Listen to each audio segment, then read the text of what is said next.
The following is an unprofessional, unedited narration of the Adventures of Huckleberry Finn by Mark Twain. Chapter 5. I had shut the door to, then I turned around, and there he was. I used to be scared of him all the time. He tanned me so much, I reckoned I was scared now, too. But in a minute, I see I was mistaken. That is, after the first jolt, as you may say, when my breath sort of hitched, he began so unexpectedly, but right away after I see I weren't scared of him worth bothering about, he was most filthy, and he looked it. His hair was long and tangled and greasy, and hung down, and you could see his eyes shining through like he was behind vines. It was all black, no gray, so was his long, mixed-up whiskers. There weren't no color in his face where his face showed. It was right, not like another man's right, but a right to make a body sick, a right so to make a body's flesh crawl, a tree-toad right, a fish-belly right. As for his clothes, just rags, that was all. He had one ankle resting on another knee. The boot on that foot was busted, and two of his toes stuck through, and he worked them now and then. His hat was lying on the floor, an old black slouch with the top caved in like a lid. I stood a-looking at him. He sat there a-looking at me, with his chair tilted back a little. I set the candle down. I noticed the window was up, so he had clumb in by the shed. He kept a-looking me all over. By and by he says, "Starchy clothes, very. You think you're a good deal of a big bug, don't you?" "Maybe I am, or maybe I ain't," I says. "Don't you give me none of your lip," says he. "You puttin' on considerable many frills since I've been away. I'd take you down a peg before I get done with you. You're educated too, they say, can read and write. You think you're better than your father now, don't you? Because he can't? I'll take it out of you. Who told you you might meddle with such, half-rin foolishness? Hey, who told you you could? Try the widow, she told me. The widow, hey? And who told the widow she could put in her shovel about a thing that ain't none of her business? Nobody never told her. Well, I'll learn her how to meddle.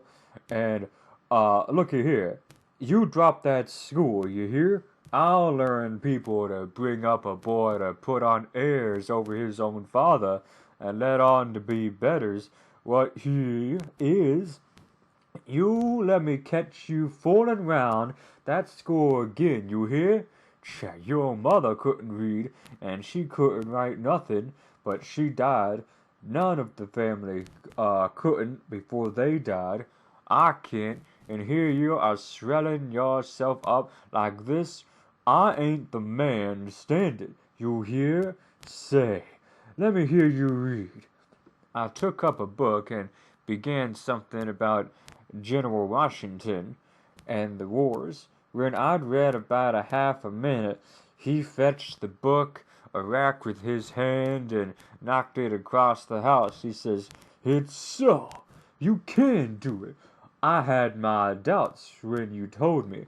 Now, looky here. You stop that putting on frills. I won't have it. I'll lay for you. My smarty, whoa, my smarty, and if I catch you about that school, I'll tan you good. First, you know, you'll get religion, too.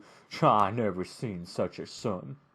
He took up a little blue and yellow picture of some cows and a boy and says, "What's this?"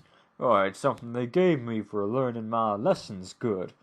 He tore it up and says, "I'll give you something better. I'll give you a cowhide." He sat there a mumbling and a growling a minute, and then he says, "Ain't you a sweet-scented dandy, though? A bed and bedcloths and a looking glass and a piece of carpet on the floor, and your own father got to sleep with the hogs in the tan yard. I never seen such a son. I bet you'd take some of these frills out of you before I'm done with you. Why, there ain't no into you as they say you're rich, huh? How's that? They la, that's how. Now look at here. Mind how you talk to me. I'm a standing about all I can stand now. So don't give me no cess. I've been in town 2 days and I hadn't heard nothing but about you being rich. I heard about it way down the river too. That's right. You get that money tomorrow. I want it. I hadn't got no money. It's a lie. Judge Thatchett's got it. You get it. I want it. I hadn't got no money, I tell you. You ask Judge Thatchett. He'll tell you the same. All right, I'll ask him. And I'll make him, rah. I'll make him plungle to, that is not how you pronounce these words. I'll make him plungle to, or I'll know the reason why. Say, how much you got in your pockets? I want it. Well, I haven't got any but $1, and I want that to. It don't make no difference what you want it for. You just shell it out. He took it out and bit it to see if it was good, and then he said he was going downtown to get some whiskey. Said he hadn't had a drink all day, and he had gone out on the shed. He put his head again and rustled me for putting on frills. I tried to be better than him, and when I reckoned he was gone, he'd come back and put his head in again and told me to mind about that school, because he was gonna lay for me and lick me if I didn't drop that.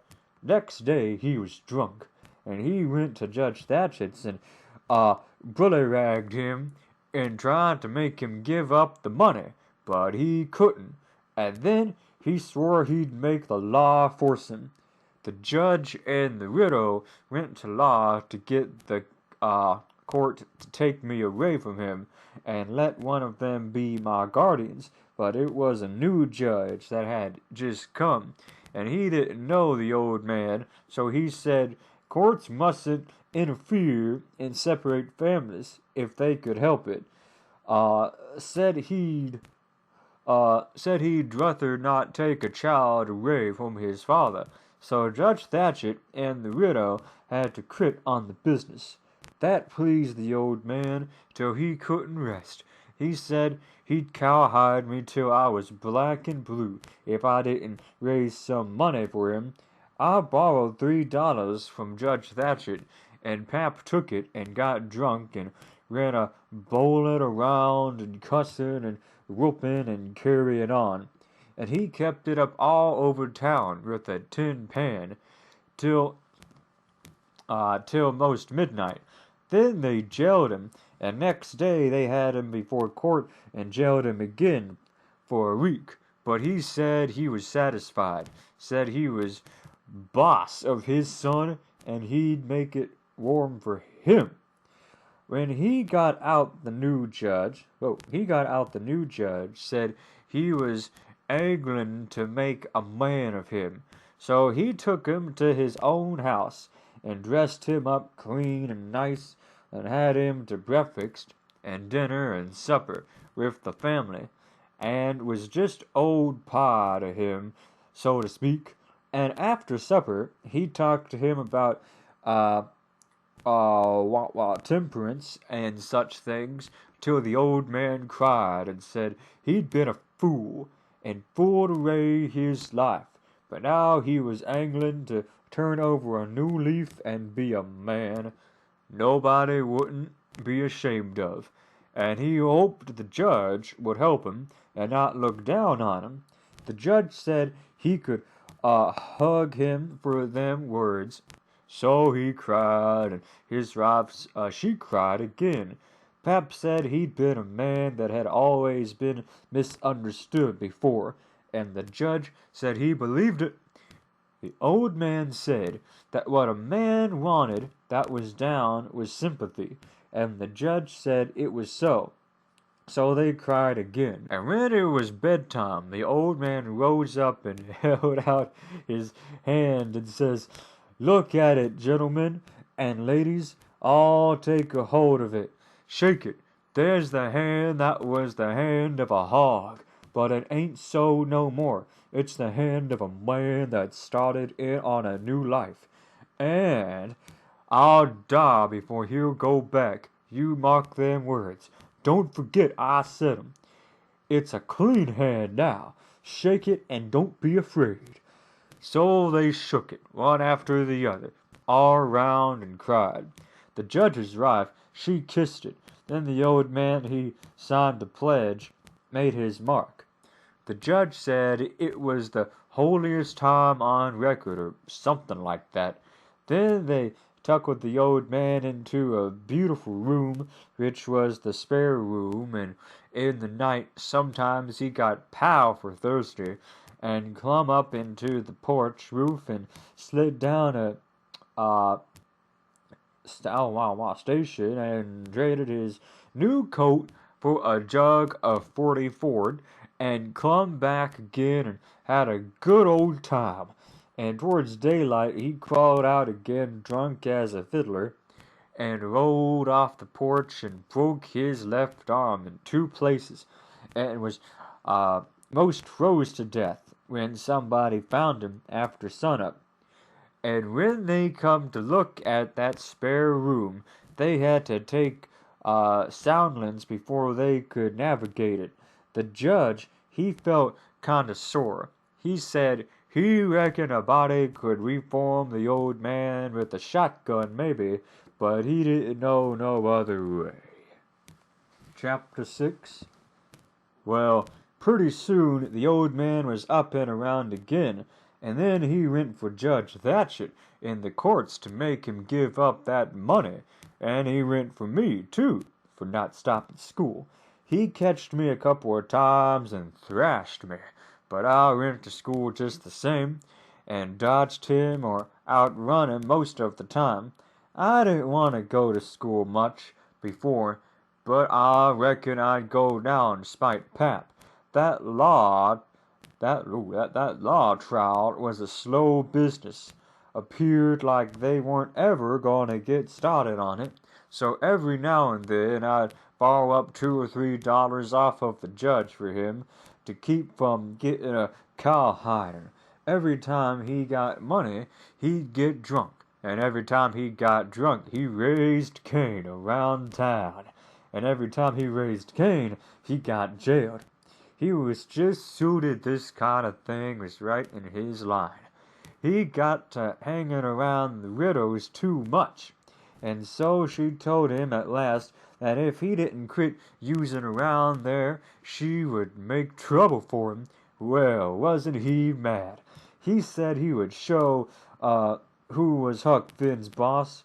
So he watched out for me one day in the spring and catched me, and took me up the river about 3 mile in a skiff, and crossed over to the Illinois shore, where it was woody and there weren't no houses but an old log hut in a place where the timbers was so thick as you couldn't find it if you didn't know where it was.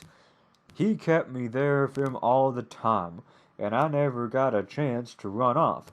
We lived in that old cabin, and he always locked the door and put the key under his hat.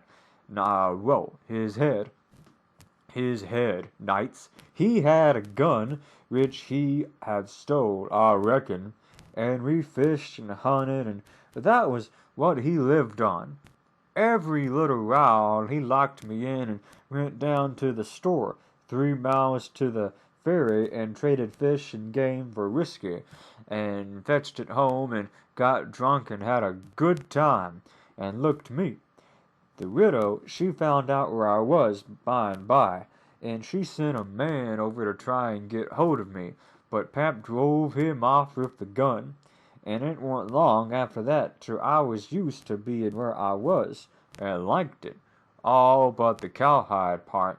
It was kind of lazy and jolly laying off comfortable off days smoking and fishing and no books, not studying. 2 months or more ran along, and my clothes got to be all rags and dirt. I didn't see how I'd ever get to like it so well at the widow's, where you had to wash and eat on a plate and comb up and go to bed and get up regular, and be forever bothered over a book and have old Miss Watson pecking at you all the time. I didn't want to go back no more. I had stopped cussing before the widow didn't like it, but now I took to it again because Pap had no objection.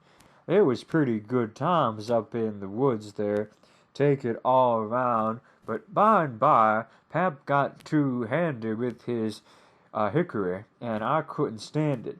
I was all over else. He got to going away so much too, and locked me in. Once he locked me in and was gone 3 days. It was dreadful lonesome. I judged he had got drowned, and I wasn't ever going to get out any more. I was scared. I made up my mind I would fix up some way to leave there. I had tried to get out for the cabin many a time, but I couldn't find no way. There weren't a window to it big enough for a dog to get through. I couldn't get up the climb in it was too narrow. The door was thick, solid oak slabs.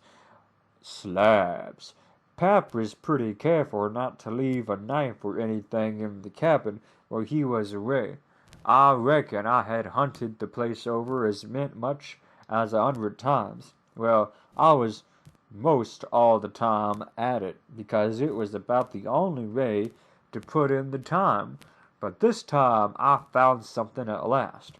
I found an old rusty wood saw without any handle. It was laid in between a rifle and the clapboards of the roof. I greased it up and went to work.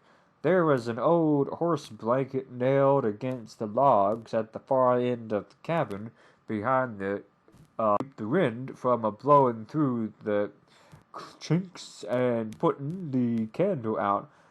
I got under the table and raised the blanket and went to work to saw a section of the big bottom log out, big enough to let me through. Well, it was a good long job, but I was getting towards the end of it when I heard Pap's gun in the woods. I got rid of the signs of my work and dropped the blanket and hid my saw, and pretty soon Pap came in. Pap weren't in a good mood. Excuse me.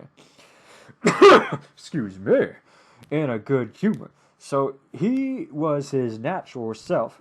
He said he was down to town and everything was going wrong. His lawyer said he reckoned he would win his lawsuit and get the money if they got started on the trial, but then there was ways to put it off a long time, and Judge Thatcher knew how to do it, and he said people allowed there to be another trial to get me away from him and give me to the widow for my guardian, and they guessed it would win this time. This shook me up considerably, because I didn't want to go back to the widow's anymore and be so cramped up and civilized, as they called it. Then the old man got to cussing, and cussed everything and everybody he could think of, and then cussed them all over again to make sure he hadn't skipped any. And after that he polished off with a kind of a general cuss all around, including a considerable parcel of people which he didn't know the names of, and so called them what's his name when he got to them, and went right along with his cussing. He said he would like to see the widow get me. He said he would watch out, and if they tried to come and such game on him, he knowed of a place 6 or 7 miles off to stow me in, where they might hunt till they dropped and they couldn't find me. That made me pretty uneasy again, but only for a minute. I reckon I wouldn't stay on hand till he got that chance. The old man made up to go to the skiff and fetch the things he had got. There was a 50-pound sack of cornmeal and a side of bacon, ammunition, and a 4-gallon jug of whiskey, and an old book and 2 newspapers for rotting, besides some I toted up a load and went back and sat down on the bow of the skiff to rest. I thought it all over, and I reckon I would walk off with the gun and some lines and take to the woods when I run away. I guessed I wouldn't stay in one place, but just stamp around across the country, mostly night times, and hunting fish to keep alive, and so get so far away that the old man, not the widow, couldn't ever find me any more. I judged I would saw out and leave that night if Pap got drunk enough, and I reckon he would. I got so full of it I didn't notice how long I was staying till the old man hollered and asked me whether I was asleep or drowned. I got the things all up in the cabin, and then it was about dark. While I was a-cooking supper, the old man took a swig or two and got sort of warmed up, and went to ripen again. He had been drunk over in town and laid in the gutter all night, and he was a sight to look at. A body would have thought he was Adam. He was just all mud. Whenever his liquor began to work, he most always went for the government. This time he says, "Call this a government? Why, just look at it and see what it's like. Here's the law a-standing, ready to take a man's son away from him, and a man's own son, which he has all the trouble and all the anxiety and all the expense of raising. Yes, just as that man has got that son raised at last and ready to go to work and begin to do something for him and give him a rest, the law up and goes for him, and they call that government. That ain't all. That ain't all. Nothing. The law backs that old Judge Thatcher up and helps him to keep me out of my property. He's what the law does. The law takes a man worth $6,000 and spreads and jams him into an old trap of a cabin like this, and lets him go around in clothes like ain't fitted for a hog. They call that government. A man can't get his rights in a government like this. Sometimes I've mighty notion to just leave the country for good and all. Yes, and I told him so. I told old Thatcher so, to his face. Lots of them heard me, and I can tell what I said. Says I, for 2 cents I'd leave the blamed country and never come near it again. Then there's the very words I says. Look at my hat, if you call it a hat.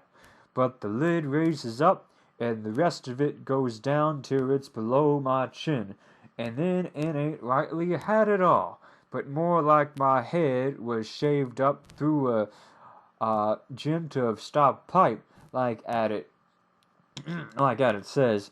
I such a hat for me to wear, one of the wealthiest men in this town, if I could get my rights.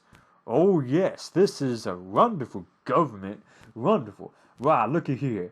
There was a free nigger there from Ohio, a mulatto most as right as a right man. He had the rightest shirt on you ever see, too, and the shiniest hat, and there ain't a man in that town that's got as fine clothes as what he had, and he had a gold watch and chain, and a silver-headed cane, the awfulest old gray-headed nabob in the state. And what do you think? They said he was a professor in a college and could talk all kinds of languages and knowed everything. And that ain't the worst. They say he could vote when he was a. Well, that let me out, thinks I. What is the country a comin' to? It was election day, and I was just about to go and vote myself if I weren't too drunk to get there. But when they told me there was a state in this country where they let that nigger vote, I drawed out. I said I'd never vote again. Them's the very words I said. They all heard me, and the country may right. For all me, I'd never vote again as long as I live. And to see the cool ray of that nigger, why, he wouldn't have give me road if I hadn't a shoved him out of the way. I says to the people, why ain't this nigger put up an auction and sold? That's what I want to know. And one of you said, why, they said he couldn't be sold till he'd been in the state 6 months. And he hadn't been there that long yet. There now, that's a specimen. They call that government. That can't sell a free nigger till he's been in the state 6 months. How's a government that's called itself government and lets on to be a government and thinks it is a government and yet got to set stock still for 6 whole months before it can take a hold of a prowling thieving, inferno right-shirted free nigger? And Pap was angling on so. He never noticed where his old legs was taking him to. So he went head over heels over the rub of salt pork and barked both shirts, and the rest of his speech was all the hottest kind of language most I've ever of the hold on now. Kind of language mostly hove at the nigger and the government. Oh, he gave the tub some too. All along here and there, he hopped around the cabin considerably, first on one leg and then on another, holding first one shin and then the other one, and at last he set out with his left foot all of a sudden and fetched the tub a rattling kick. But it weren't good judgment, because that was the boot that had a couple of toes leaking out of the front of it. So now he raised a howl that fairly made a body's hair rise, and down he went in the dirt and rolled there and held his toes, and the cussin' he'd done, they laid over anything he had ever done previously. He said so his own self afterwards. He had heard old Huckleberry Hagen in his best days, and he said it laid over him too, but I reckon that was sort of pounding it on, maybe. After supper, Pack took the jug and said he had enough whiskey there for 2 drunks and 1, I cannot pronounce that word, delirium. There we go. Treatments. That was always his word. I judged he would be blind drunk in about an hour, and then I would steal the key or saw myself out one or together. He drank and tumbled down on his blankets by and by, but luck didn't run out my way. He didn't go sound asleep, but was uneasy. He groaned and moaned and thrashed around this way and that for a long time. At last I got so sleepy I couldn't keep my eyes open. All I could do, and so before I knowed what I was about, I was sound asleep, and the candle burned. I didn't know how long I was asleep, but all of a sudden there was an awful scream, and I was up. There was Pap, looking round and skipping around every which way and yelling about snakes. He said they was crawling up his legs, and then he would give a jump and scream and say one had hit him on the cheek, but I couldn't see no snakes. He started and run round and round the cabin, hollering, take him off, he's biting me on the neck. I never see a man look so round in his eyes. Pretty soon he was all fagged out, and fell down panting. Then he rolled over and over, wandering fast, kicking things every which way, and striking and grabbing at the air with his hands, and screaming and saying there was devils above him. He wore out. By and by, laid still a while, moaning. Then he laid stiller and didn't make a sound. I could hear the owls and the wolves way off in the woods, and it seemed terrible still. He was lying over by the corner. By and by, he raised up part way, and his turned with and listened with his head to one side. He says very low, "Tramp, tramp, tramp. That's the dead. Tramp, tramp, tramp. They're a-comin' after me, but I won't go. Oh, they're here. Don't touch me. Don't hands off. They're cold. Let go. Oh, let a poor devil alone." Then he went down on all fours and clawed all, begging them to let him alone, and he rolled himself up in his blanket and walked in under the old pine table, still a-begging, and then he went to crying. I could hear him through the blanket. By and by, he rolled out and jumped on his feet, looking round, and he saw me and went for me. He chased me round and round the place with a clasp knife, calling me the angel of death, and saying he would kill me, then wouldn't come for him no more. I begged and told him I was only Huck, but he laughed such a screechy laugh and tore and cussed and kept on chasing me up.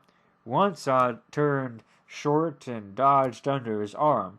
He made a grab and got me by the jacket between my shoulders, and I thought I was gone, but I slid out of the jacket quick as lightning and saved myself. Pretty soon he was all tired out, and stroked down with his back against the door, and said he would rest a minute and then kill me.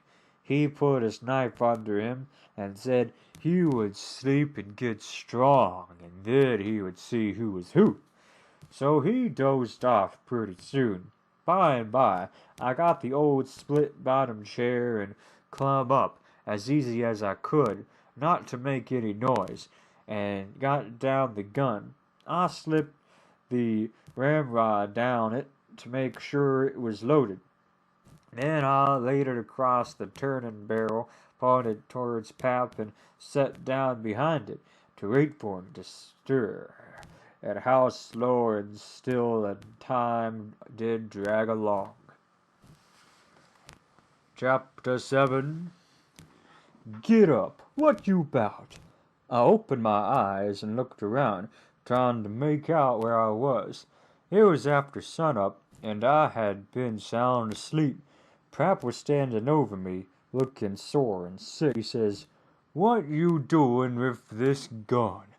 I judged he didn't know nothing about what he had been doing, so I says, "Somebody tried to get in, so I was laying for him. Tried it, and you roused me out." "Well, I tried, but I couldn't. I couldn't budge you." "Well, all right. Don't stand there, palavating all day, but out with you and see if there's a fish on the lines for breakfast. I'll be along in a minute." He unlocked the door, and I cleared out, up for the river bank. I noticed some pieces of limbs and such things floating down in a sprinkling of bark, so I knowed the river had begun to rise. I reckoned I would have great times now if I was over at the town. The June rise used to always be luck for me, because as soon as that rise began, here comes cordwood a-floating down, and pieces of log rafts, sometimes a dozen logs together, all you can do to catch them and sell them to the wood yards and the sawmills. I went along up the the bank with one eye out for Pap, and Lutheran one out for what the rise might fetch along, where all at once here comes a canoe Just a beauty, too, about 13 or 14 foot long, riding high like a duck. I shot head first after the bank like a frog, clothes and all, and I struck out for the canoe. I just expected there'd be somebody laying down on it, because people often done that to fool folks, and when a chap had pulled a skiff out rows and they'd rise up and laugh at him. But it wasn't so this time. It was a drift canoe, sure enough, and I clumb in it and paddled her ashore. Thinks I, the old man'll be glad when he sees this. She's worth $10. But when I got to shore, Pap wasn't in right yet, and as I was running her into a little creek like a gully, all along over with vines and willows, I struck another idea.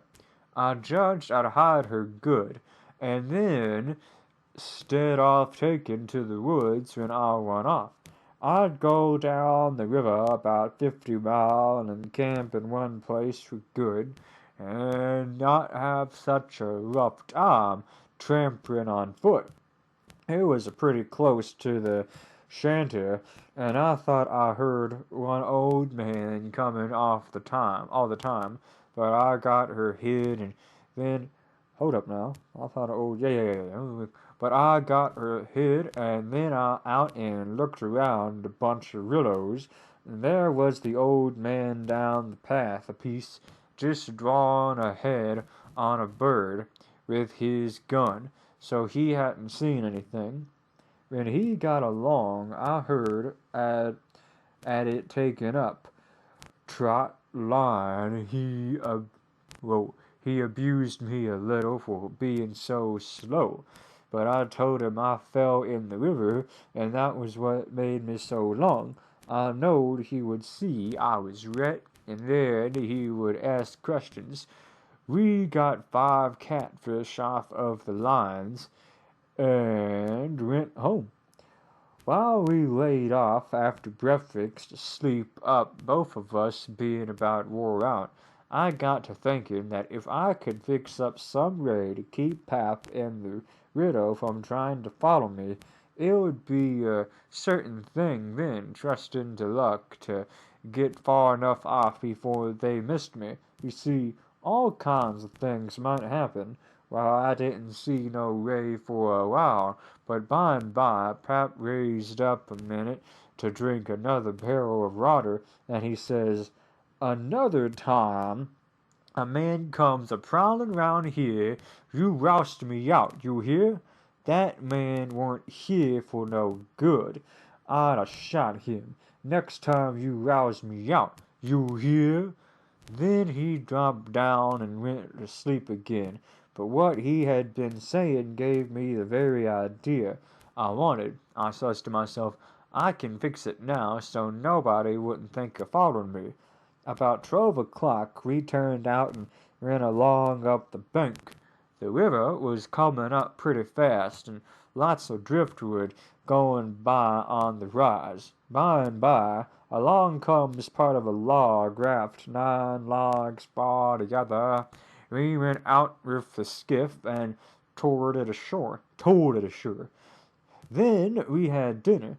Anybody but Pap would have waited and seen the day through so as to catch more stuff, but that weren't Pap's style. 9 logs was enough for one. He must shove right over to town and sell, so he locked me in and took the skiff and started off toward the raft about 3:30. I judged he wouldn't come back that night. I waited till I reckoned he had a good start.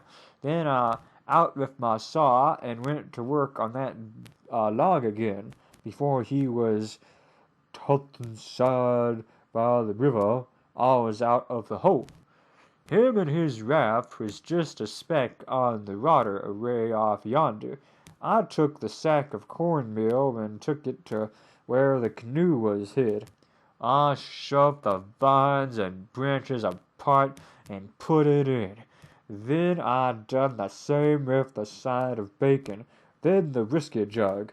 I took all coffee and sugar there was, and all the ammunition I took, the rodden I took, the bucket and yard I took, a dipper and a tin cup and my old saw, and 2 blankets, and the skillet, and the coffee pot.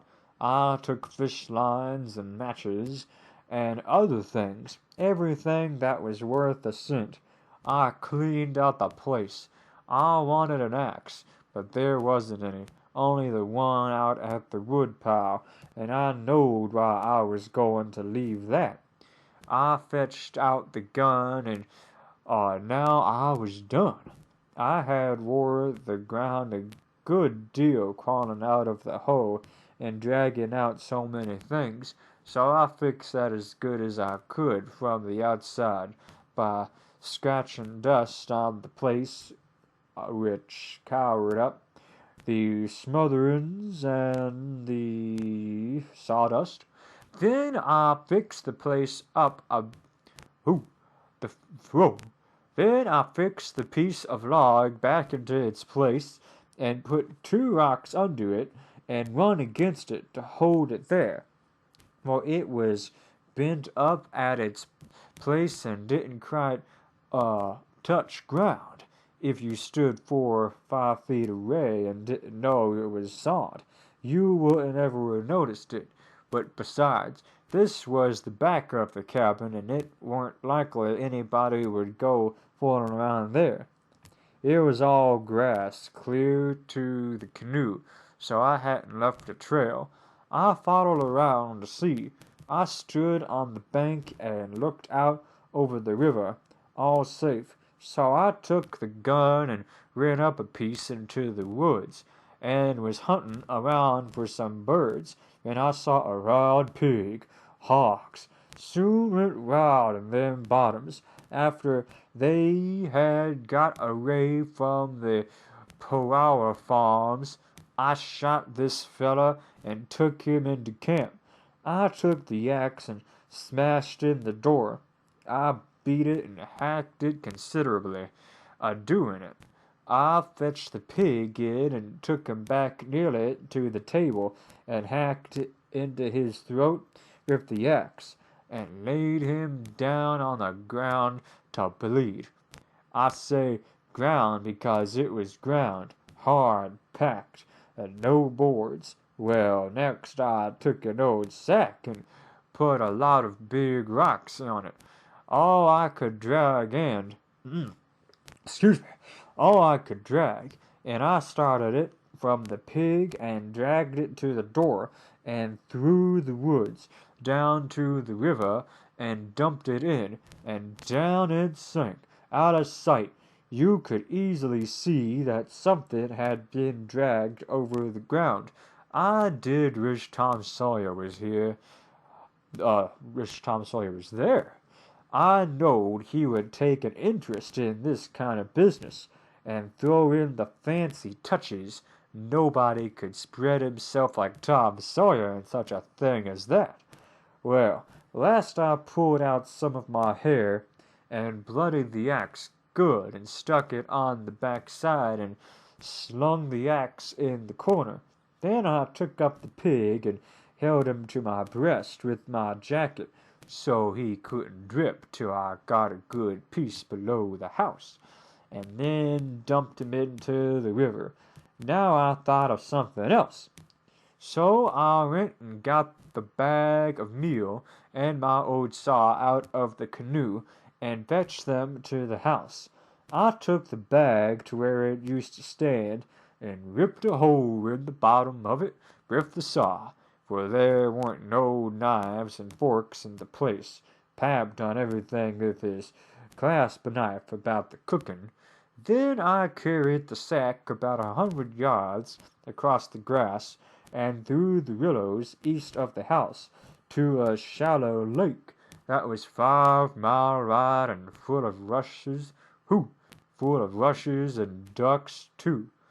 You might say, in the season, there was a slough or a creek leaking out of it, and on the other side there were miles away. I don't know where, but it didn't go to the river. The meal shift, goodness me, the meal shifted out and made a little trek all the way to the lake. I dropped Pap's whatsums there, and two, so as to look like it had been done by accident. Then I tied up the rip in the meal sack with the string so it wouldn't leak no more, and took it and my saw to the canoe again.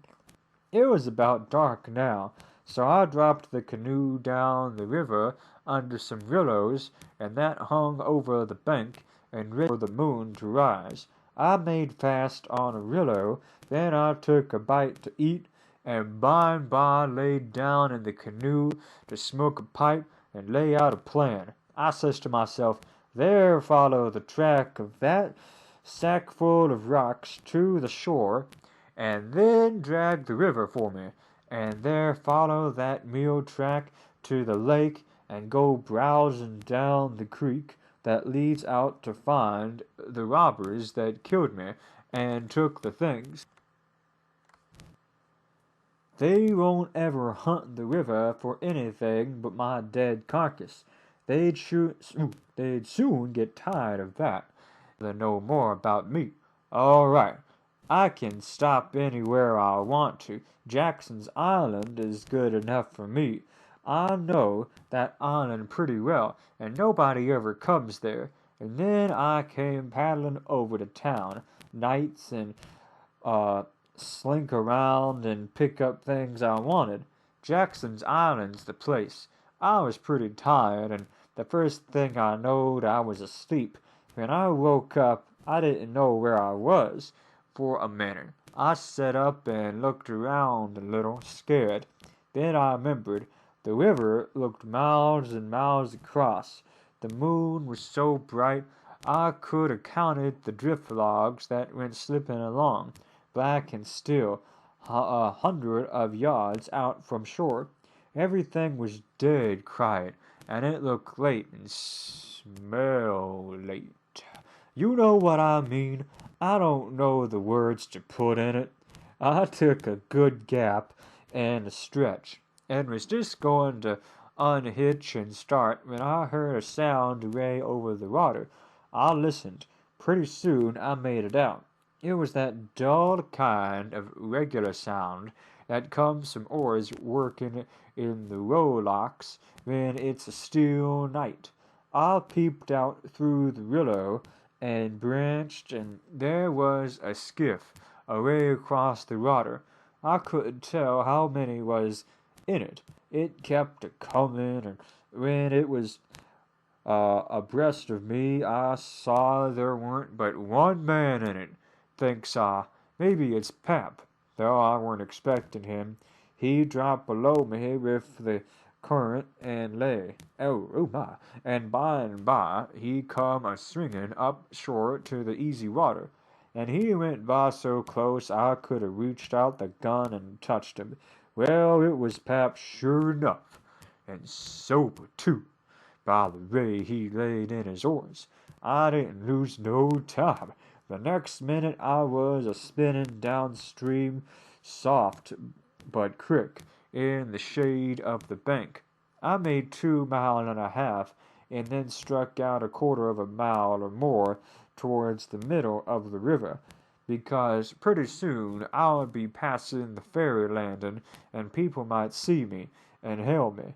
I got out amongst the driftwood, and then laid down to the bottom of the canoe, and let her float. I laid there and had a good rest and a smoke out of my pipe, looking away into the sky, not a cloud in it. The sky looks ever so deep when you lay down on your back in the moonshine. I never knowed it before, and how far a body could hear on the water such nights. I heard people talking at the ferry landing. I heard what they said, too, every word of it. One man said it was getting towards the long days and the short nights now. Two ones said This wasn't one of the short ones, he reckoned, and then they laughed, and he said it over again, and they laughed again. Then they walked up another fella and told him and laughed, but he didn't laugh. He ripped out something brisk and said, "Let 'em alone." The first fella said he lored to tell it to his old woman. She would think it was pretty good, but he said that weren't nothing to some things he had said in his time. I heard one man say it was nearly 3 o'clock, and he hoped daylight wouldn't wait more than about a week longer. After that, the talk got further and further away, and I couldn't make out the words any more. But I could hear the mumbling, and now and then a laugh too, but it seemed a long ways off. I was way below the ferry now. I rose up, and there was Jackson's Island, about 2 miles and a half down the stream, heavy timbering and standing up out of the middle of the river, big and dark and solid, like a steamboat without any lights. There weren't any signs of the bar at the head. It was all under water now. It didn't take me long to get there. I shot past the head at a rippling rate. The current was so swift, and then I got into the dead water and landed on the side towards the Illinois shore. I run the canoe into a deep dent in the bank that I knowed about. I put apart the willow branches to get in, and when I made fast, nobody could have seen the canoe from the outside. I ran up and down on a log as the head of the island and looked out on the big river and the black driftwood and straight over to town, 3 miles away, where there was 3 or 4 lights twinkling. A monstrous big lumber raft was about a mile upstream, coming along down with a lantern in the middle of it. I watched it, excuse me, coming down, and when it was most abreast of where I stood, I heard a man say, "Stern oars, there. Hear her head to starboard." I heard that just as plain as if the man was by my side. There was a little gray in the sky now, so I stepped into the woods and laid down for a nap before breakfast.